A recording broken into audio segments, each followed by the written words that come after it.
Let's talk a little bit about direct variation. So if you've already been watching or learning about proportional relationships, direct variation is virtually identical at this stage. Direct variation gets a little more complicated later on, but for now, direct variation looks identical to proportional relationships. So what is a direct variation relationship? Well, it's any relationship that can be written in the form y equals kx. And you should immediately think to yourself, wait a second, y equals kx, that is exactly the same as a proportional relationship. And you are right. Y equals kx is exactly the same as a proportional relationship. And we had a special name for the k in a proportional relationship. It was called the constant of proportionality. And in a direct variation relationship, we have a special name for it too. It is called the constant of variation. And for now, I don't want you to focus too much on why it has a different name. Just know that when it's a proportional relationship, we call it the constant of proportionality. And when it's a direct variation relationship, we call it the constant of variation. And for now, the only way you can tell whether it's one or the other is if it uses the phrase direct variation or varies directly. If we read this problem, if you look right there at the last paragraph, it has the phrase varies directly. And that's the clue that tells us this is a direct variation, and the k is going to be called the constant of variation. I don't want you to get too wrapped up in that for now. I just want you to focus on the math. The math is exactly the same. That's the part we're going to focus on. We'll get a little more into the weeds with the difference between direct variation and proportional later. For now, don't worry about it too much. Just keep in the back of your mind that the names are very slightly different and it'll be important later. Let's just go ahead and work on this problem. It says, an amplifier generates sound with an intensity that changes with the power input in a constant ratio. Okay, constant ratio is important. That's what we dealt with our proportional relationships. The rate of change was constant.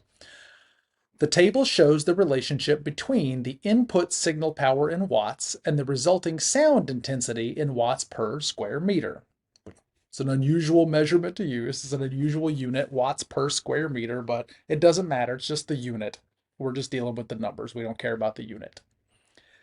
Determine whether the dataset shows that the sound output intensity varies directly with the input signal power. If so, write an equation that describes that relationship. So we're going to see, is this a direct variation relationship? And if it is, can we write an equation? So determining if it's a direct variation relationship requires us to do the same thing that we did when we were determining if something was a proportional relationship, which is to check and see, is the ratio of each column of our table going to have a constant rate of change. And the way we do that is exactly the same way we did it with our proportional relationships, which is the output value, in this case, literally the thing called output, the output sound intensity, divided by the input. So 1.5 divided by 2 is 0.75. Okay, our next column has got the values 5 and 3.75. So we do 5 divided by 3.75. And 5 divided by 3.75, if you did it on a calculator, you would get 0.75. If you didn't do it on a calculator, you would also get 0.75. Next, we've got 12 divided by 9. 12 divided by 9 is, oh, sorry, got that upside down. Derp. My gosh, did I get the last one upside down too? I did. Golly, bonehead. Your math teacher's not paying attention. I did two of them upside down. I can't believe I did it upside down and none of you said anything to stop me.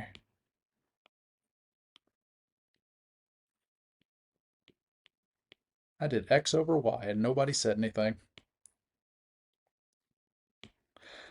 Okay, and finally, 14.25 over 19 is 0.75.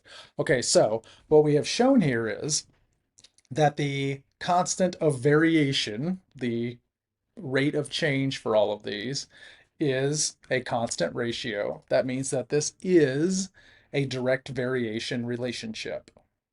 It's also a proportional relationship. Same thing for now.